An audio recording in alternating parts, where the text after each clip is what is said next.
Hello friends, welcome back in my YouTube channel Tulsi global academy. जैसा कि हमको पता है कि हम लोग लूसेंट का हिस्ट्री का एमसीक्यू के माध्यम से पूरे इतिहास को कवर कर रहे हैं और यह आपका लेक्चर नंबर 8 होने वाला है। Already we have covered up to the lecture number 7। इसके पहले हमने 7 लेक्चर में प्लेलिस्ट के माध्यम से सभी टॉपिक्स को कवर कर दिया है। आज का जो आपका लेक्चर होने वाला है यह आपका लेक्चर नंबर 8, ठीक है। कौन सा लेक्चर आपका? तो लेक्चर नंबर 8 आपका होने वाला है। इसके पहले हमने क्या क्या पढ़ा था? तो हमने बताया था स्टार्टिंग में ही कि हम लोग हड़प्पा सभ्यता से लेकर स्वतंत्रता तक हम लोग क्या करेंगे, पूरा आपका एमसीक्यू के माध्यम से कवर करेंगे और इसमें आपके सभी आपके रिलेवेंट क्वेश्चन देखने को मिलेगा जो कि आपका सभी कॉम्पिटिटिव एग्जाम्स में आपके पूछा जाता है। कौन कौन से कॉम्पिटिटिव एग्जाम्स? तो जैसे वो आपके आरआरबी रेलवे का हो गया, आपका एसएससी का हो गया, उसके बाद बैंकिंग का हो गया, यूपीएससी, यूपीपीसीएस, सभी आपके कॉम्पिटिटिव एग्जाम्स में आपको ये सभी रिलेवेंट क्वेश्चन देखने को मिलते हैं। और स्टार्ट हमने इतिहास का स्टार्ट हमने कहां से किया था? तो जहां से आपका इतिहास का स्टार्ट होता वहीं से हमने इसका स्टार्ट किया था। कहां से किया था? तो सबसे पहले हमने बताया था किसके बारे में? हड़प्पा सभ्यता के बारे में हमने बताया था, ठीक है। सबसे पहले हमने किसके बारे में बताया था? तो हड़प्पा सभ्यता के बारे में हमने बताया था, ठीक है। हड़प्पा सभ्यता के बारे में सबसे पहले हमने बताया था और इसी पर आपका सबसे पहला एमसीक्यू क्वेश्चन देखने को मिला था। और हड़प्पा सभ्यता का कार्यकाल हमने बताया था कि जो आपका मैच्योर यानी कि परिपक्व काल होता है आपका 2500 ईसा पूर्व से लेकर 2500 ईसा पूर्व से लेकर आपका कब तक माना जाता है? तो याद रखना आपको 1750 ईसा पूर्व तक माना जाता है। 1750 ईसा पूर्व तक आपका माना जाता है। इसके बाद हड़प्पा काल के बाद हमने बताया था कि दूसरा आएगा आपका कौन सा? ऋग्वैदिक काल। कौन सा आएगा आपका? ऋग्वैदिक काल आता है, ऋग्वैदिक काल। और ऋग्वैदिक काल के बारे में हमने बताया था कि कब से कब तक होता है आपका? तो इसके बारे में बताया था कि 1500 ईसा पूर्व से लेकर 1500 ईसा पूर्व से लेकर आपका कब तक माना जाता है? 1000 ईसा पूर्व तक माना जाता है। 1000 ईसा पूर्व तक आपका माना जाता है। इसके बाद हमने बताया था कि तीसरा आपको कौन सा आता है? उत्तर वैदिक। कौन सा आता है आपका? उत्तर वैदिक काल आता है, उत्तर वैदिक काल। उत्तर वैदिक काल के बारे में हमने बताया था कि उत्तर वैदिक काल आपको कब से कब तक? तो आपको याद रखना है 1000 ईसा पूर्व से लेकर, ठीक है, 1000 ईसा पूर्व से लेकर आपका 600 ईसा पूर्व तक माना जाता है। कब तक? 600 ईसा पूर्व तक आपका माना जाता है। इसके बाद कुछ और इंपॉर्टेंट टॉपिक पर हमने एमसीक्यू पर डिस्कस किया था। यह आपके इंपॉर्टेंट टॉपिक कौन से थे? तो 600 ईसा पूर्व में 600 ईसा पूर्व में आपके कुछ और इंपॉर्टेंट टॉपिक्स होते हैं। जैसे कि आपके कौन कौन से होते हैं? अगर एग्जैक्टली आपका बात किया जाए तो कौन कौन से टॉपिक्स होते हैं आपको इसमें आपका देखने को मिलता है? बौद्ध धर्म, बौद्ध धर्म भी इसी में आपका इमर्ज होता है। उसके बाद दूसरा जो आपको देखने को मिलता है जैन धर्म, जैन धर्म भी इसी में आपका इमर्ज होता है, ठीक है। जैन धर्म भी इसी में ही हमने बताया था इमर्ज होता है। और इसी में ही आपका महाजनपद काल भी बोला जाता है, इसी में ही आपका महाजनपद भी देखने को मिला था, महाजनपद भी इसी में आपको देखने को मिला था। इसके बाद हमने बताया था कौन सा आपका? मौर्य के बारे में, ठीक है, मौर्य वंश के बारे में बताया था। मौर्य वंश के बारे में भी हमने क्वेश्चन आंसर को सॉल्व किया था।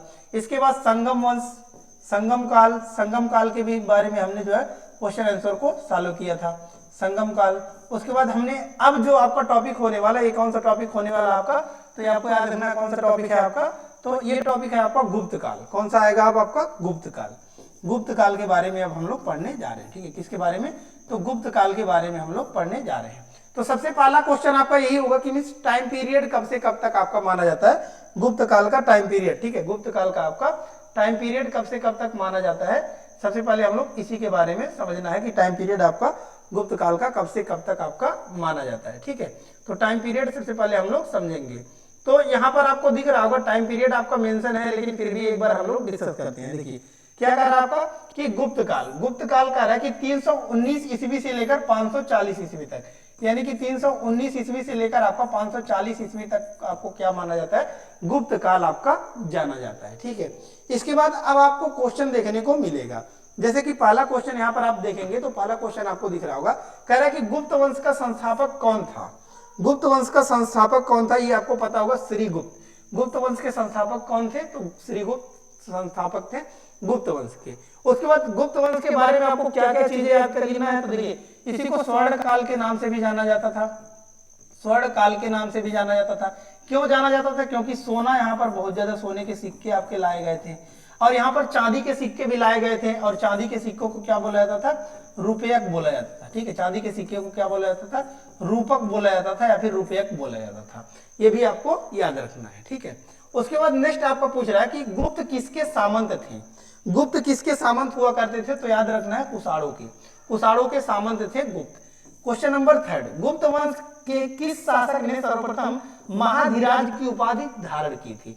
यहाँ पर जो आपका राजाओं के राजा, महाराजा यानी कि महाधिराज की टाइटल पूछ रहा है कि किसने धारण किया था, तो याद रखना आपको चंद्रगुप्त फर्स्ट ने, चंद्रगुप्त फर्स्ट ने आपका धारण किया था महाधिराज की टाइटल यानी कि उपाधि। नेक्स्ट क्वेश्चन नंबर 4, इसमें आपका सूची 1 को सूची 2 से आपको मिलाना है, इसमें मिलान करना है आपका।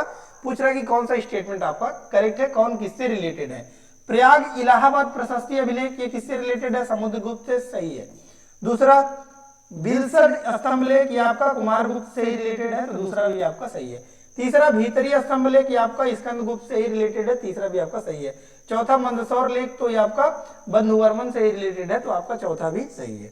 इस प्रकार से आप देखेंगे कि इसका राइट आंसर आपका कौन सा हो जाता है, तो ये इसका राइट आंसर हो जाता है कि पहला, दूसरा, तीसरा, चौथा सभी आपका सही सुमेलित है। ठीक है, पहला, दूसरा, तीसरा, चौथा सही सभी आपका क्या है, सही सुमेलित है, तो इसका राइट आंसर हो जाता है आपका कौन सा, ए इसका राइट आंसर हो जाता है। ठीक है, इसका राइट आंसर कौन सा जाता है, ए।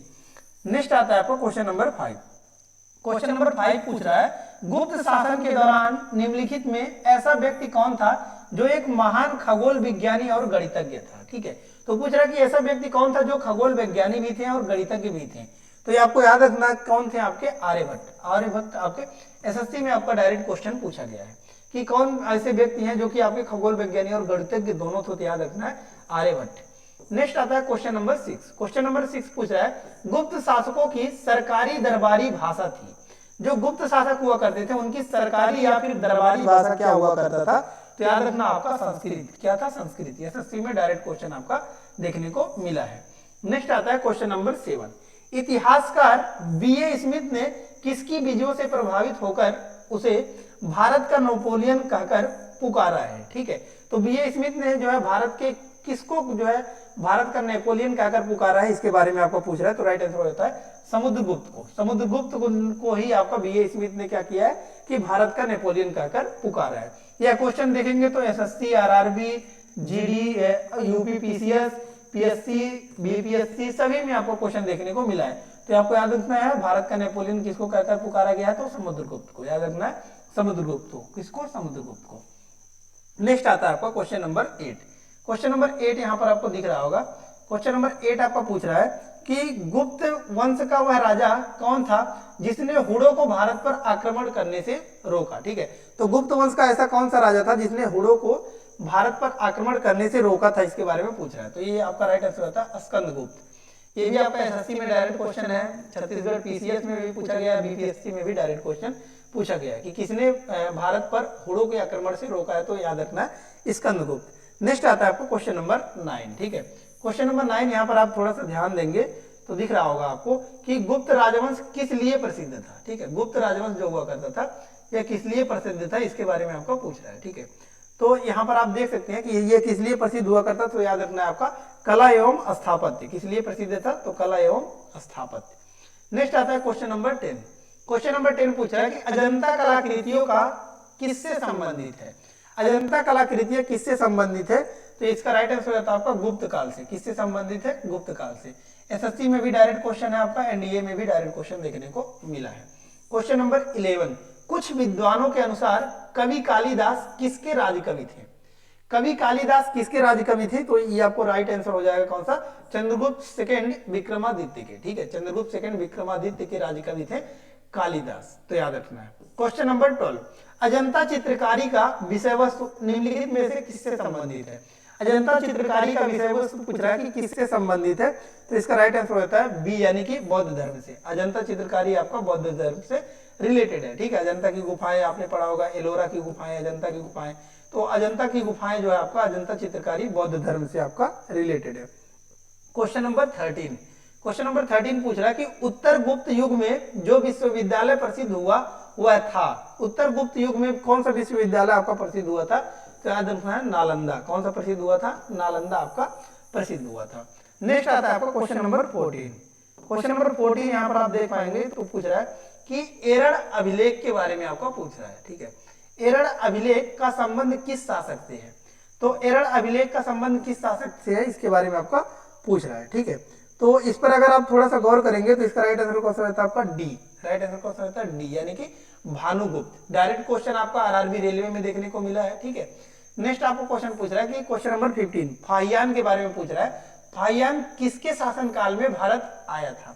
भारत में पता है आपको मींस कई ट्रेवलर आए हैं, फॉरेन ट्रेवलर आए हैं, तो पूछ रहा है कि फाहियान जो है वो भारत में किसके शासन काल के में आए थे? तो याद रखना चंद्रगुप्त सेकंड, और चंद्रगुप्त सेकंड को ही आपका विक्रमादित्य के नाम से भी जाना जाता था। ठीक है, विक्रमादित्य के नाम से भी आपका इनको जाना जाता था, ये भी आपको याद रखना है। ठीक है, नेक्स्ट आता है आपको क्वेश्चन नंबर 16 भारतीय संस्कृत का स्वर्ण युग। अभी हमने बताया गोल्डन एज किसको बोला जाता है, तो गोल्डन एज आपको किसको बोला जाता है? गुप्त काल को ही बोला जाता है। आरआरबी में डायरेक्ट क्वेश्चन देखने को मिला है। क्वेश्चन नंबर 17 फाहियान कहाँ का निवासी था? अभी हमने देखा कि फाहियान आपका आए थे चंद्रगुप्त सेकंड के कार्यकाल में, तो ये निवासी कहाँ के थे इसके बारे में पूछ रहा है। तो ये चाइना से आए थे। फाहियान कहाँ से? चाइना से। और इन्होंने एक बुक लिखा था जिसको बोला जाता था फाकू की। ठीक है, फाकू की, ये आपको याद रखना है, इनके बुक का भी नाम आपको याद रखना है। नेक्स्ट आता है क्वेश्चन नंबर 18 सेतुबंध का रचनाकार प्रवरसेन सेकंड किस वंश का शासक था? ठीक है, तो सेतुबंध का रचनाकार जो थे प्रवरसेन सेकंड, यह किस वंश का शासक था, इसके बारे में पूछ रहा है। तो इसका राइट आंसर होता है वकाटक। वकाटक वंश के आपके शासक थे। ठीक है, क्वेश्चन नंबर 19 पूछ रहा है कि किस गुप्तकालीन शासक को कविराज कहा गया? किस गुप्तकालीन शासक को कविराज कहा गया? तो इसका राइट आंसर होता है समुद्रगुप्त। समुद्रगुप्त को आपका कविराज बोला गया है। नेक्स्ट आया आपका क्वेश्चन नंबर 20।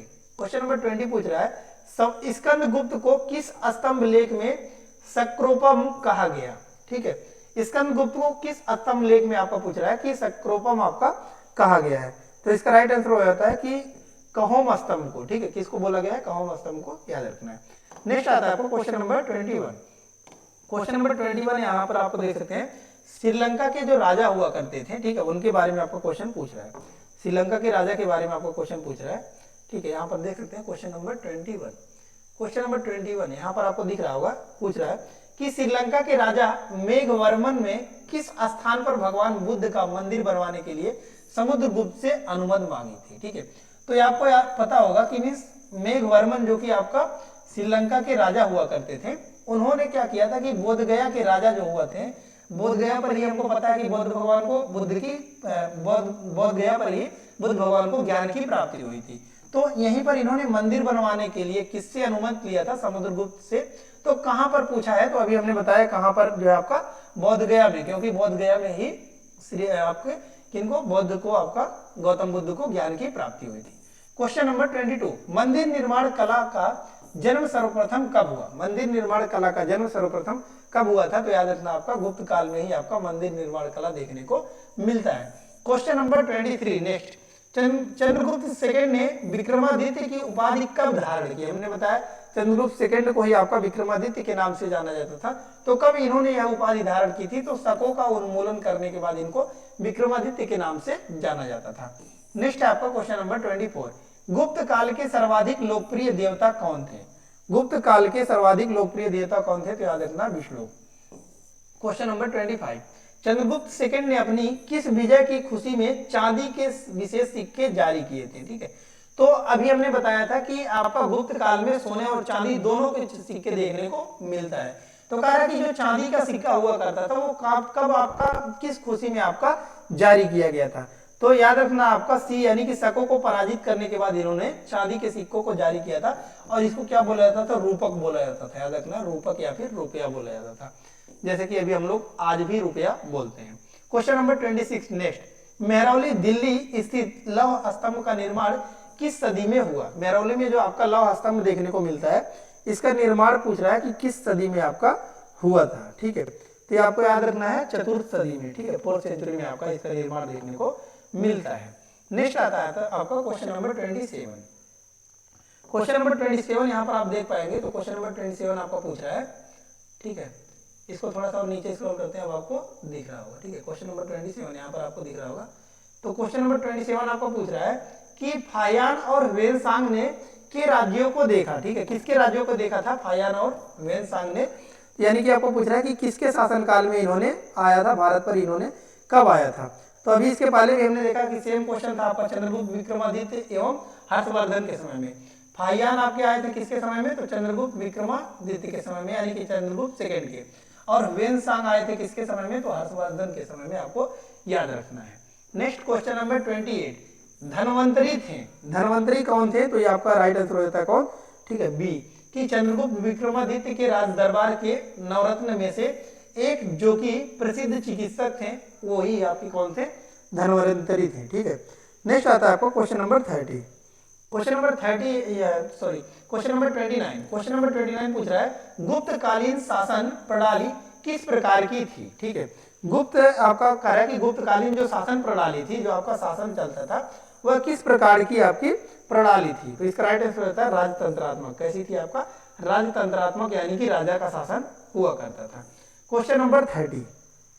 क्वेश्चन नंबर 30 आपको पूछ रहा है कि फाहियान द्वारा रचित ग्रंथ, अभी हमने बताया फाहियान के बुक का नाम क्या था? फाकुकी। ठीक है, याद रखना है, या फिर फोकुकी आपको देखने को मिलता है, तो फाहियान का ही बुक था। तो कह रहा है कि निम्न में से किसका विवरण नहीं मिलता है? तो इन्होंने जो बुक लिखा था फाहियान ने, फोकुकी, उसमें आपको किसका विवरण देखने को नहीं मिलता, इसके बारे में पूछ रहा है। तो पहला आपको कह रहा है कि बौद्ध धर्म के सिद्धांतों का विवरण देखने को नहीं मिलता है, और सभी का आपका देखने को मिलता है, जैसे कि बौद्ध राज्यों का देखने को मिलता है, गौतम बुद्ध के उपदेशों का भी, मंदिर, स्तूप, ये सभी विहार वगैरह का भी आपका वर्णन देखने को मिलता है। नेक्स्ट आता है आपको क्वेश्चन नंबर 31।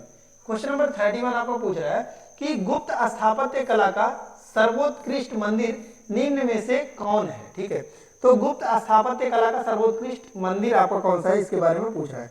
तो इसका राइट आंसर कौन सा होता है आपका? बी, यानी कि देवगढ़ का दशावतार मंदिर। देवगढ़ का दशावतार मंदिर। ठीक है, तो इसका राइट आंसर होता है बी। नेक्स्ट आता है आपको क्वेश्चन नंबर 32। क्वेश्चन नंबर 32 आपका अजंता की गुफाओं के बारे में पूछ रहा है कि निर्माण गुप्त काल में हुआ। ठीक है, कब हुआ था, इसके बारे में आपका पूछ रहा है। ठीक है, क्वेश्चन नंबर 32। क्वेश्चन नंबर 32 यहाँ पर आप देख पाएंगे, तो पूछ रहा है कि अजंता की गुफाओं में किन गुफाओं का निर्माण गुप्त काल में हुआ? ठीक है, तो किन किन गुफाओं का निर्माण आपका गुप्त काल में हुआ था, इसके बारे में आपका क्वेश्चन पूछ रहा है। तो इसका राइट आंसर होता है आपका सी, यानी कि आपका जो गुफा हुआ करता था 16, 17 और 19, ये आपका कब निर्माण किया गया था? गुप्त काल में ही आपका निर्माण किया गया था, याद रखना है। नेक्स्ट आता है क्वेश्चन नंबर 33। क्वेश्चन नंबर 33 आपको पूछ रहा है कि अमरकोश के लेखक अमर सिंह किस शासक के दरबार से जुड़े थे? अमरकोश के लेखक अमर सिंह जो थे, वो किस शासक के दरबार से जुड़े हुए थे? तो याद रखना है चंद्रगुप्त सेकंड।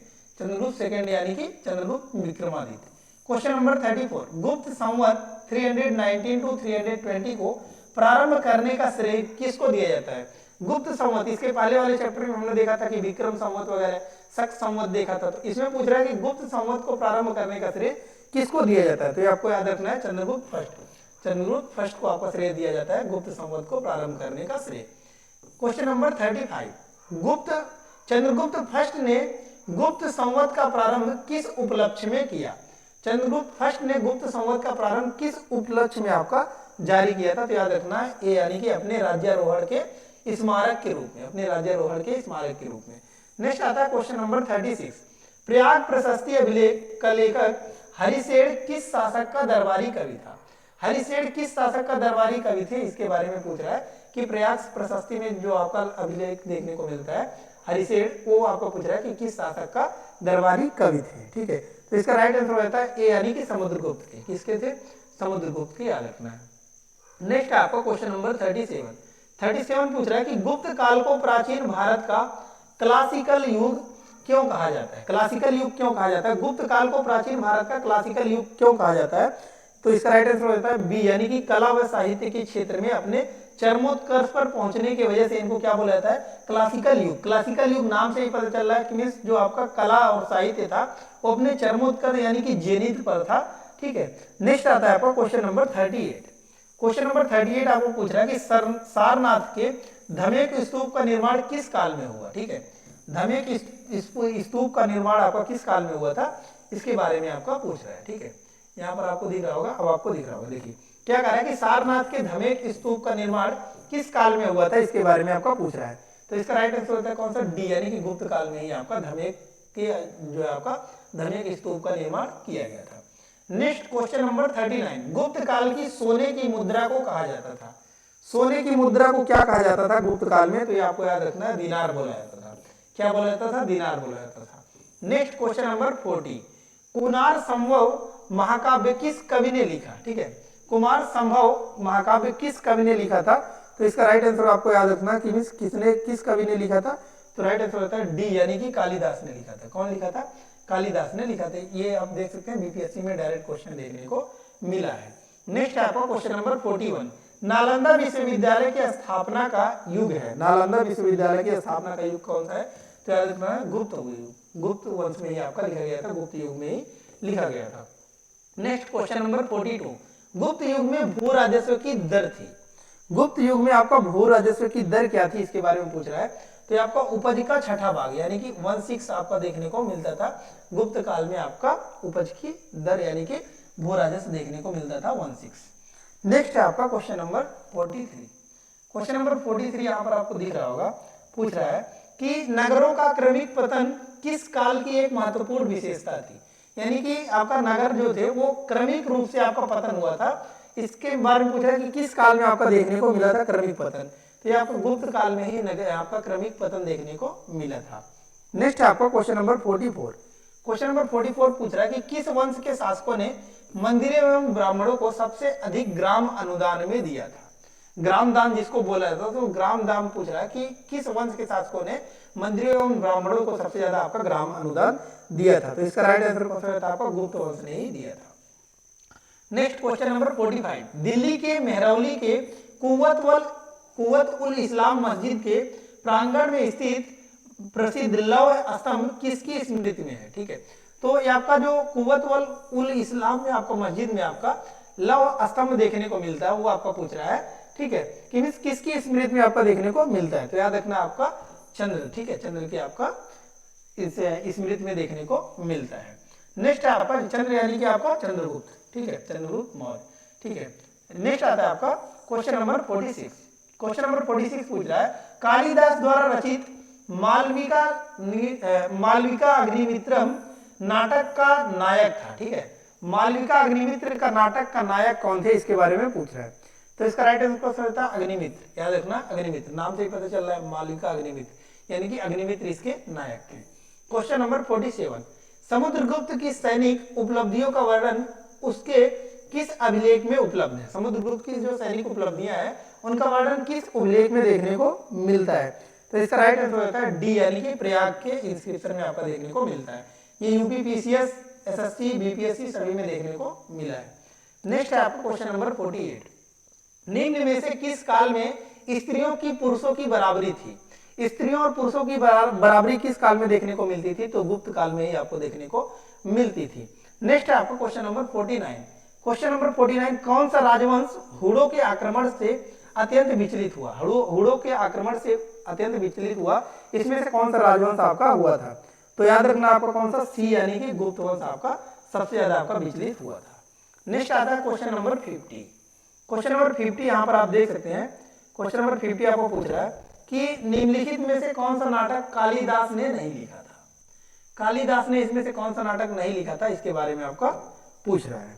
तो कालिदास ने किसको नहीं लिखा था? तो याद रखना जानकी हरण। जानकी हरण कालिदास जी के द्वारा नहीं लिखा गया था, बाकी सभी आपके कालिदास के द्वारा ही लिखा गया था। जैसे कि मालविका अग्निमित्रम कालिदास, अभिज्ञान शकुंतलम कालिदास, विक्रमो वर्षियम सभी कालिदास के ही लेखक हैं। ठीक है, क्वेश्चन नंबर 51 नेक्स्ट, अजंता गुफाओं के सरीखी जैसी गुफाएं मध्य प्रदेश में कहाँ है? सरीखी जैसी गुफाएं मध्य प्रदेश में कहाँ देखने को मिलता है? तो याद रखना आपका बाघ। नेक्स्ट क्वेश्चन नंबर 52, गुप्त वंश ने अवधि में शासन किया। गुप्त वंश ने कब से कब तक शासन किया था? तो अभी हमने स्टार्टिंग में भी देखा था कि कब से कब तक शासन किया था। तो 319 से 500, अभी हमने बताया 319 से लेकर 500 ईस्वी तक, 500 ईस्वी तक आपका जो है गुप्त वंश का शासन माना जाता है। क्वेश्चन नंबर 53, बाल विवाह की प्रथा आरंभ हुई। बाल विवाह की प्रथा जो है वो कब से आरंभ हुई? तो याद रखना आपको कब से? गुप्त काल से ही आपका बाल विवाह देखने को मिलता है, जो छोटी उम्र में शादी कर दिया जाता है। क्वेश्चन नंबर 54, सोने के सर्वाधिक सिक्के किस काल में जारी किए गए? इसके पहले भी आपका पूछा था गोल्डन एज किसको बोला जाता? तो याद रखना है आपको गुप्त काल को ही, गुप्त काल में। क्वेश्चन नंबर 55, यूरोपीय भाषा में अनुदित अनुवादित प्रथम भारतीय ग्रंथ कौन सा है? ठीक है, यूरोपीय भाषा में पूछ रहा है कि अनुदित यानी कि अनुवादित प्रथम भारतीय ग्रंथ कौन सा है?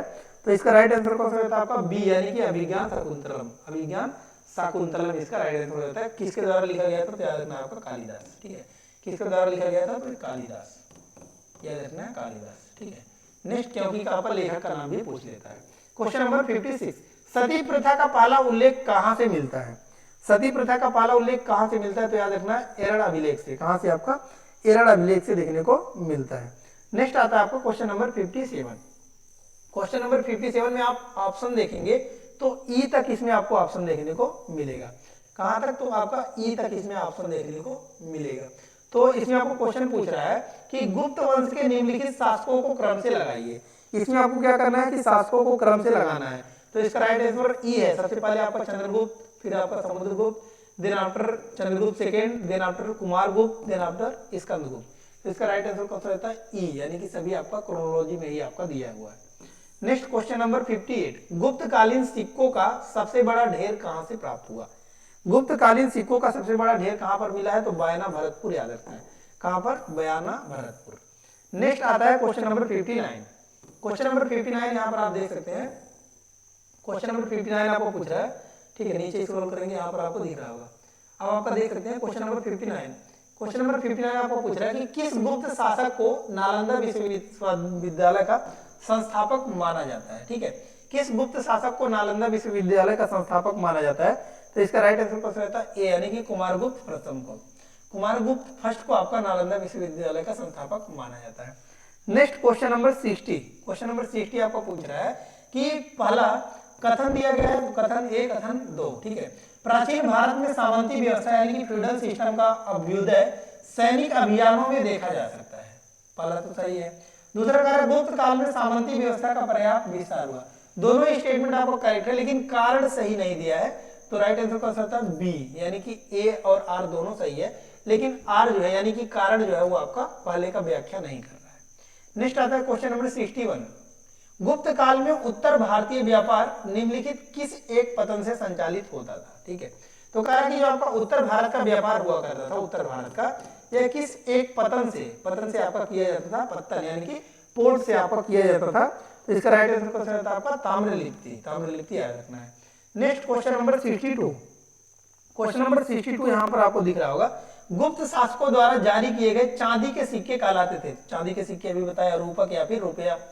नेक्स्ट आता है आपको क्वेश्चन नंबर 63। क्वेश्चन नंबर 63 में भी आपको मिलाना है। ठीक है, क्वेश्चन नंबर 63 में आपको क्या करना है? मिलान करना है इसमें भी। ठीक है, इसमें भी आपको क्या करना है? मिलान करना है। तो अब आपको दिख रहा होगा यहाँ पर, जैसे कि देख सकते हैं, कह रहा आपका कि सूची फर्स्ट और एक साइड दिया सूची फर्स्ट, एक साइड आपका सूची सेकेंड, इसमें आपको मिलान करना है। तो पहला आप देखेंगे तो कह रहा है कि विशाख दत्त, विशाख दत्त। ठीक है, तो विशाख दत्त आपका देख सकते हैं, विशाख दत्त का आपका क्या था? ये नाटक, याद रखना है क्या था? नाटक। नेक्स्ट आपका आता है कौन सा? बरहमीर। बरहमीर आपको क्या था? खगोल विज्ञान। बरहमीर क्या थे? खगोल विज्ञान, याद रखना। ठीक है, चरक चिकित्सक थे, याद रखना है, चरक चिकित्सा C-1 इसमें ही आपको दिख रहा है। ठीक है, नेक्स्ट आपका ब्रह्मगुप्त। ब्रह्मगुप्त गणितज्ञ थे, गणित थे। तो याद रखना आपका कौन सा हो जाएगा? सी इसका राइट आंसर होता है। क्या हो जाता है? सी इसका राइट आंसर हो जाता है। Next question number 64। Chandragupta second के काल में विद्या, कला व साहित्य का महान केंद्र कौन सा था?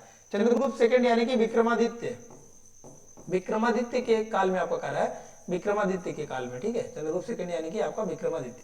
तो वही कह रहा है कि विक्रमादित्य के काल में विद्या, कला व साहित्य का महान केंद्र कौन सा था? तो महान केंद्र कौन सा था, इसके बारे में आपको पूछ रहा है। तो राइट आंसर होता है सी, यानी कि उज्जैन आपका महान केंद्र था। Next question number 65। कालिदास की किस कृति की गिनती विश्व की 100 प्रसिद्ध साहित्य कृतियों में होती है? ठीक है, कालिदास की कौन सी ऐसी कृति है जिसकी गिनती आपका विश्व की 100 प्रसिद्ध साहित्य कृतियों में की जाती है? तो इसका राइट आंसर कौन सा होगा आपका? सी, यानी कि अभिज्ञान शाकुंतलम। अभिज्ञान शाकुंतलम अभी हमने बताया कि किसके द्वारा लिखा गया था? कालिदास जी के द्वारा आपका लिखा गया था। ठीक है, तो उसी के बारे में आपका पूछ रहा है। नेक्स्ट आता है question number 66।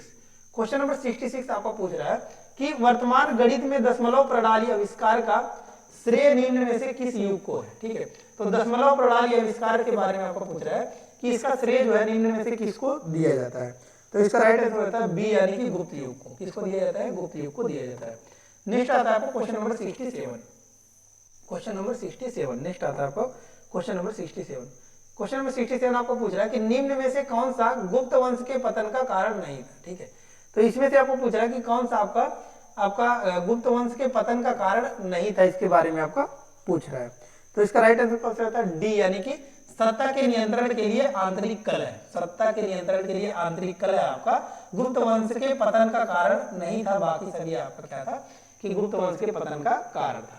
Next question number 68, निम्नलिखित में से किस गुप्त शासक ने सिक्कों पर अपने को वीणा बजाते हुए आकृति में अंकित करवाया है। ठीक है, तो खुद वीणा बजा रहे थे ऐसे आपका सिक्कों में देखने को मिलता है। तो कौन से राजा थे जिन्होंने जो है आपका ऐसा इंगित कराया था? तो इसका राइट आंसर होता है समुद्रगुप्त। समुद्रगुप्त ने आपका जो सिक्के जारी किए थे उसमें खुद को वीणा बजाते हुए दर्शाया गया था। ठीक है, नेक्स्ट आता है question number 69।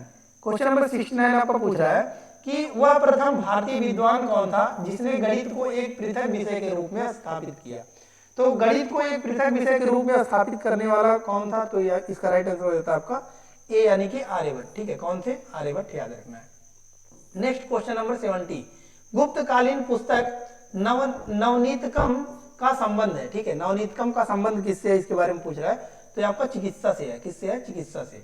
Next question number 71, तांबा का सिक्का जारी करने वाला पहला गुप्त शासक कौन था? तांबा का सिक्का जारी करने वाला पहला गुप्त शासक कौन था? तो याद रखना है रामगुप्त। कौन थे? रामगुप्त, याद रखना है। नेक्स्ट आता है आपका क्वेश्चन नंबर 72।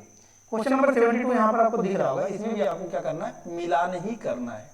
मिलान करना है आपको सूची 1 को सूची 2 से। एक साइड आपका शासक दिया गया और एक साइड आपको अभिलेख देखने को मिलेंगे। तो इसमें आपका पहला क्या है? समुद्रगुप्त प्रयाग प्रशस्ति याद है। चंद्रगुप्त सेकंड यानी कि विक्रमादित्य मेहरौली लौह स्तंभ लेख, सही है। तीसरा स्कंदगुप्त का आपका भीतरी स्तंभ लेख, सही है। बुद्धगुप्त पहाड़पुर ताम्रपत्र, तो इसका राइट आंसर होता है आपका ए। ठीक है, 72 का राइट आंसर होता है ए। नेक्स्ट आता है क्वेश्चन नंबर 73, पूछ रहा है सुमेलित करना। इसमें भी मुद्रा के प्रकार एक साइड दिया गया, एक साइड आपका शासक दिया गया। एक साइड मुद्रा के प्रकार और एक साइड आपका शासक दिया गया है, इसमें आपको सुमेलित करना है। ठीक है, तो इसमें आपको देख सकते हैं पहला आपको कह रहा है कि कुमार देवी प्रकार, तो ये आपका चंद्रगुप्त फर्स्ट से ही रिलेटेड है। ठीक है, ये आपका मुद्रा जो था वो शासक चंद्रगुप्त फर्स्ट ने ही आपका जारी किया था। दूसरा वीणावादन प्रकार, अभी हमने देखा है समुद्रगुप्त, वीणावादन प्रकार समुद्रगुप्त। चक्र विक्रम प्रकार ये आपका समुद्रगुप्त सेकंड, याद रखना समुद्रगुप्त सेकंड। और आपका कार्तिकेय प्रकार ये आपका कुमारगुप्त फर्स्ट के द्वारा जारी किया गया था। तो इसका भी राइट आंसर होता है ए, 73 का ए। नेक्स्ट आता है क्वेश्चन नंबर 74। क्वेश्चन नंबर 74 आप देखेंगे तो इसमें भी आपको क्या करना है? मिलाना ही है। ठीक है, सुमेलित करना है इसमें भी आपका। तो 74 यहाँ पर आपको दिख रहा होगा। ठीक है, क्वेश्चन नंबर 74। अब इसमें भी आपको क्या करना है? मिलाना। एक साइड आपका शासक दिया गया और एक साइड उसके उपाधि के बारे में बात कर रहा है कि किस राजा को, किस शासक को आपका कौन सा उपाधि दिया गया था। तो यहाँ पर आप देख सकते हैं पहला आपका है चंद्रगुप्त फर्स्ट। तो चंद्रगुप्त फर्स्ट को आपका अभी हमने पहला क्वेश्चन था महाधिराज का टाइटल दिया गया था। समुद्रगुप्त को आपका टाइटल दिया गया था अश्वमेध पराक्रम, सही है। चंद्रगुप्त सेकंड को आपका परम भागवत, सही है। उसके बाद आपका नेक्स्ट कह रहा है, ठीक है, नेक्स्ट यहाँ पर आप देख पाएंगे तो नेक्स्ट आपको कह रहा है कि स्कंदगुप्त को आपको सक्रोपम दिया गया था। तो इसका राइट आंसर क्वेश्चन होता है डी। डी इसका राइट आंसर होता है क्योंकि सभी आपका सही दिया गया है। नेक्स्ट आता है क्वेश्चन नंबर 75। इसमें भी आपको क्या करना है? सुमेलित ही करना है। सूची 1 में आपका शासक दिया गया और दूसरे में आपका उनकी पत्नी के बारे में बात कर रहा है। ठीक है, उनकी पत्नी के बारे में बात कर रहा है। तो चंद्रगुप्त फर्स्ट की पत्नी का नाम था कुमार देवी लिच्छवी, सही है। रामगुप्त ध्रुव देवी, सही है। तीसरा आपका कह रहा है कि समुद्रगुप्त दत्ता देवी, सही है। रुद्रदमन रुद्रसेन सेकंड प्रभावती गुप्त, चारों ही स्टेटमेंट आपका सही है। तो राइट आंसर होता है ए। इसका राइट आंसर क्वेश्चन होता है ए। नेक्स्ट आता है क्वेश्चन नंबर 76। क्वेश्चन नंबर 76 यहाँ पर आप देख सकते हैं कह रहा है कि किस गुप्त शासक ने दक्षिणापथ में स्थित 12 राज्यों पर धर्म विजय की। ठीक है, कह रहा है कि किस गुप्त शासक ने दक्षिणापथ में स्थित 12 राज्यों पर धर्म विजय की। तो दक्षिणापथ और उत्तरापथ हमने पिछले वाले सीरीज में भी बताया था। इधर वाला जो रूट था इसको बोला जाता था उत्तरापथ और इधर वाला जो रूट था इसको बोला जाता था दक्षिणापथ, जिससे आपका कपड़े वगैरह हो गया और मसाले वगैरह का व्यापार किया जाता था। आपका दक्षिण भारत से व्यापार किया जाता था। तो ये कह रहा है कि किस गुप्त शासक ने दक्षिणापथ में स्थित 12 राज्यों पर धर्म विजय की। तो किसने धर्म विजय किया था? तो याद रखना आपको कौन सा? समुद्रगुप्त। किसने धर्म विजय प्राप्त किया था? समुद्रगुप्त, याद रखना है। नेक्स्ट आता है आपको क्वेश्चन नंबर 77।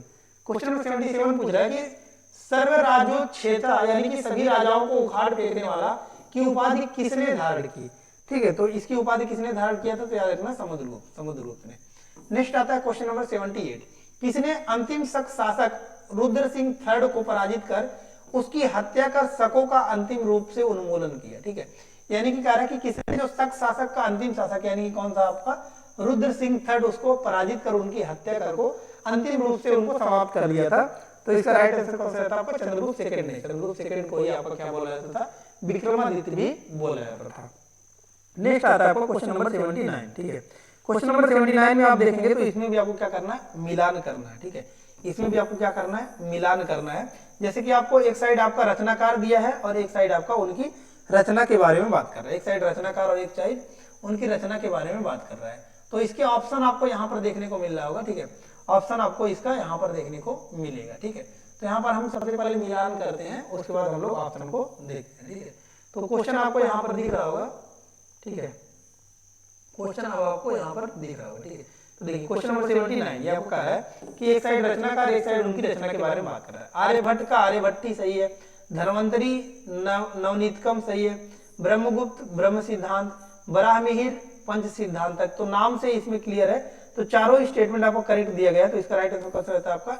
ये इसका राइट आंसर रहता है कि पहला दूसरा तीसरा चौथा सभी आपका सही है। ठीक है, सभी आपका सही है। तो पहला दूसरा तीसरा चौथा आपका किस ऑप्शन में देखने को मिला है? तो आपका फर्स्ट ऑप्शन में देखने को मिल रहा है। ठीक है, तो इसका राइट आंसर रहता है ए। राइट आंसर रहता है ए। नेक्स्ट आता है क्वेश्चन नंबर 80। क्वेश्चन नंबर 80 पूछ रहा है कि सुदर्शन झील यानी कि सुदर्शन लेक जिसका निर्माण चंद्रगुप्त मौर्य ने सौराष्ट्र प्रांत के गवर्नर पुष्यगुप्त ने करवाया था तथा जिसकी मरम्मत पहली बार शक शासक रुद्रदमन ने करवाई थी, कि दूसरी बार मरम्मत किसने करवाई थी? ठीक है, तो सुदर्शन लेक का कह रहा है कि दूसरी बार मरम्मत किसने करवाई थी? तो याद रखना स्कंदगुप्त ने। किसने करवाया था? स्कंदगुप्त ने दूसरी बार मरम्मत करवाया था। नेक्स्ट क्वेश्चन नंबर 81 प्रशासकीय विभाजन और प्रशासक के बारे में बात कर रहा है। ठीक है, इसमें भी आपको क्या करना है? मिलाना है। जैसे कि पहला कह रहा है कि मुक्ति यानी कि प्रांत, ये क्या होता था? उपारिक, सही है। दूसरा आपका कह रहा है कि विषय, तो विषय विषयपति सही है। नगर नगरपति, ग्राम ग्रामिक सभी सही दिया गया, तो ये इसका राइट आंसर हो जाता है। ठीक है, this was the similar to the name. ठीक है, मींस नेम से ही आप इसमें मैच कर सकते हैं। नेक्स्ट आता है क्वेश्चन नंबर 82। क्वेश्चन नंबर 82 यहाँ पर आपको दिख रहा होगा कौन सुमेलित नहीं है। इसमें पूछ रहा है कि कौन आपका सही सुमेलित नहीं है। तो इसमें आप देखेंगे तो डी ऑप्शन में कह रहा है कि महास्वपति। महास्वपति, ये अश्व मतलब क्या होता है? घोड़ा, घोड़ा होता है। और इसको मिला रहा है किससे? गज सेना का अध्यक्ष। और गज मतलब क्या होता है? हाथी। तो ये आपका डायरेक्ट ही गलत हो जाता है। अगर गजपति रहता तो फिर राइट आंसर हो जाता, लेकिन अश्वपति तो घोड़ा से घोड़ा का अध्यक्ष होगा, तो ये आपका गलत हो जाता है। इसी के बारे में पूछा कि कौन सुमेलित नहीं है, तो डी इसका राइट आंसर हो जाता है। डी आपका सुमेलित नहीं है। नेक्स्ट क्वेश्चन नंबर 83 सूची फर्स्ट एंड सूची सेकंड आपको दिया गया, इसमें आपको मिलान करना है। ठीक है, जैसे कि पहला आपको कहा है कि क्षेत्र भूमि, तो क्षेत्र भूमि आपका कृषि योग्य भूमि को बोला जाता था क्षेत्र भूमि। वास्तु भूमि, वास्तु भूमि आपका निवास योग्य भूमि को बोला जाता था निवास भूमि यानी कि वास्तु भूमि। अपराहत भूमि, अपराहत भूमि जंगली भूमि को बोला जाता था अपराहत भूमि। नेक्स्ट आता है आपका खील भूमि। खील भूमि के आपका कह रहा है कि कृषि के लिए अनुपयुक्त जो भूमि होता था उसको खील भूमि बोला जाता था। तो इसका राइट आंसर होता है ए, सभी आपका सुमेलित दिया गया है। नेक्स्ट है क्वेश्चन नंबर 84। क्वेश्चन नंबर 84 आपको यहाँ पर दिख रहा है कि कौन सही सुमेलित नहीं है। इसमें आपको पूछ रहा है कि कौन सुमेलित सही से नहीं है, इसके बारे में आपका पूछ रहा है। ठीक है, तो पहला आप देखेंगे प्रयाग प्रशस्ति। तो प्रयाग प्रशस्ति आपका रवि कीर्ति, ये आपका सुमेलित सही नहीं है, तो इसी का राइट आंसर होता है ए। ठीक है, और सभी आपका सही है। जैसे कि कह रहा कि किरात जुर्नियम, ये आपका भारवी का, 10 कुमार चरित दंडिन सही है, मृच कटिकम शुद्रक सही है। ठीक है, नेक्स्ट आता है क्वेश्चन नंबर 85 कौन सही सुमेलित नहीं है। इसमें भी आपको पूछा है कि कौन सुमेलित नहीं है, तो डी आप देखेंगे कि भर्तृहरि, भर्तृहरि में गौतम कहा है, ये आपका गलत है, तो राइट आंसर होता है डी। नेक्स्ट क्वेश्चन नंबर 86, इसको सूची 1 को सूची 2 से आपको मिलान करना है। इसमें भी आपको मिलान ही करना है। तो यहाँ पर आप देखेंगे तो पहला आपको कह रहा है कि श्रेष्ठी, श्रेष्ठी साहूकार होते थे, सही है।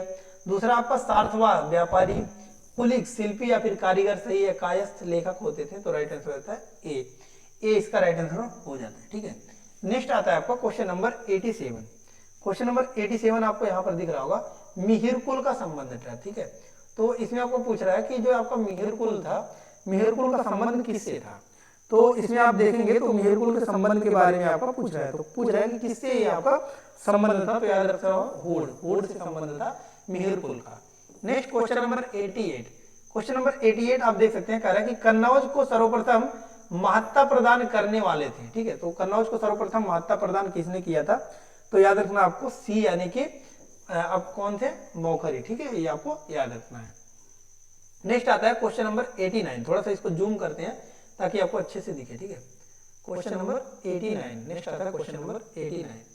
क्वेश्चन नंबर 89 आपको यहाँ पर दिख रहा होगा, तो ये आपको पूछ रहा है कि गुप्त राजा जिसने विक्रमादित्य की पदवी ग्रहण की थी। ठीक है, विक्रमादित्य की पदवी आपका कौन से गुप्त राजा ने ग्रहण किया था, इसके बारे में आपका पूछ रहा है। ठीक है, तो इसका राइट आंसर कौन सा रहता है आपका सी यानी कि चंद्रगुप्त सेकंड। अभी हमने बताया चंद्रगुप्त सेकंड को ही आपको बोला जाता था विक्रमादित्य, क्या बोला जाता था, विक्रमादित्य। तो वही आपका डायरेक्ट क्वेश्चन इसमें आपका पूछा गया। ठीक है, नेक्स्ट आपका आता है क्वेश्चन नंबर 90। क्वेश्चन नंबर 90 पूछ रहा है कि कुतुब मीनार के निकट स्थित लौह स्तंभ वैज्ञानिकों का ध्यान क्यों खींच रहा है। ठीक है, तो आपका लौह स्तंभ जो है वो वैज्ञानिकों का ध्यान इसलिए खोज रहा है क्योंकि देखिए उसकी जो जंग रोधकता के कारण, कि आपका ऐसा स्तंभ है जो जिसमें जंग ही नहीं लग रहा है, इतना साल हो गया, बारिश धूप सभी में आपका भीग रहा है, लेकिन इसमें जंग नहीं लग रहा है, तो इसीलिए साइंटिस्ट परेशान है कि इसमें ये आपका इसमें किस धातु से बनाया गया, इसका मिक्सचर क्या है, कंपोजिशन क्या है, उसको समझने का प्रयत्न कर रहे हैं। तो इसीलिए वो लोग क्या है अभी उसमें असमंजस में है, ये किससे बनाया गया। ठीक है, उसके कंपोजिशन के बारे में,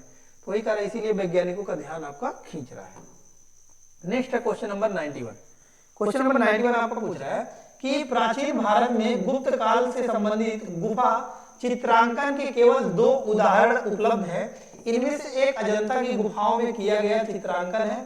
गुप्त काल के चित्रांकन का दूसरा अवशिष्ट उदाहरण किस स्थान पर उपलब्ध है। ठीक है, तो किस स्थान पर उपलब्ध है, याद रखना आपका बाघ गुफाओं में। कहां पर, बाघ गुफाओं में, याद रखना है। ठीक है, नेक्स्ट आता है आपको क्वेश्चन नंबर 92। ठीक है, क्वेश्चन नंबर 92 आपको पूछ रहा है कि पुंडवर्धन भुक्त यानी कि प्रांत अवस्थित थी। ठीक है, तो कहां पर अवस्थित थी, तो याद रखना है आपका उत्तर बंगाल में। कहां पर, उत्तर बंगाल में अवस्थित थी। नेक्स्ट आता है क्वेश्चन नंबर 93। क्वेश्चन नंबर 93 आपको पूछा है कि परम भागवत उपाधि धारण करने वाला प्रथम गुप्त शासक था। परम भागवत उपाधि धारण करने वाला प्रथम गुप्त शासक कौन था, तो इसका राइट आंसर होता है बी यानी कि समुद्रगुप्त। ठीक है, समुद्रगुप्त ने जो है आपका परम भागवत उपाधि धारण किया था। ठीक है, तो इस प्रकार से देख सकते हैं कि सभी टॉपिक्स हमने जो है इसमें गुप्त काल के सभी टॉपिक्स हमने अच्छे से कवर कर लिया। ठीक है, सो आई होप सभी डाउट्स आपको इसमें क्लियर हो गया होगा, लेकिन इसके बावजूद भी अगर आपको कोई डाउट है इसमें आप तो कमेंट बॉक्स में आप कमेंट पुट अप कर सकते हैं। लेटेस्ट लेक्चर के लिए आप जरूर से चैनल को सब्सक्राइब कर लीजिएगा और ज्यादा से ज्यादा लोगों को शेयर कर दीजिएगा ताकि ज्यादा से ज्यादा लोगों को पता चल पाए।